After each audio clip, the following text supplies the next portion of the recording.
ഉണക്കച്ചെമ്മീൻ കൊണ്ട് ഇങ്ങനൊരു item try ചെയ്ത് നോക്കിയാലോ?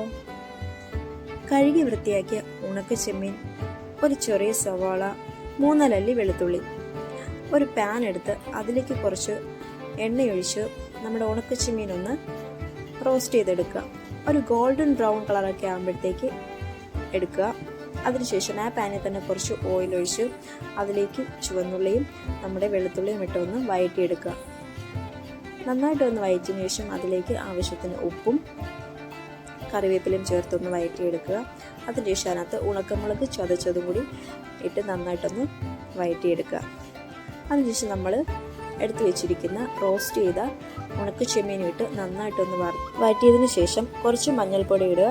മഞ്ഞൾപ്പൊടി ഇട്ട് ഒന്ന് ഇളക്കിയതിന് ശേഷം ഒന്ന് തണുക്കാൻ വെക്കുക. തണുക്കാൻ വെച്ചതിന് ശേഷം ഇത് നമ്മുടെ മിക്സിയുടെ ചെറിയ ജാറിലേക്ക് വന്നിട്ട് ക്രഷ് ചെയ്തെടുക്കുക. നല്ല അരയാൻ പാടില്ല, ജസ്റ്റ് ഒന്ന് ക്രഷ് ചെയ്താൽ മതി. നമ്മുടെ സംഭവം റെഡി ആയി കഴിഞ്ഞു. വീഡിയോ ഇഷ്ടമായ ചാനൽ സബ്സ്ക്രൈബ് ചെയ്യാൻ മറക്കരുത്.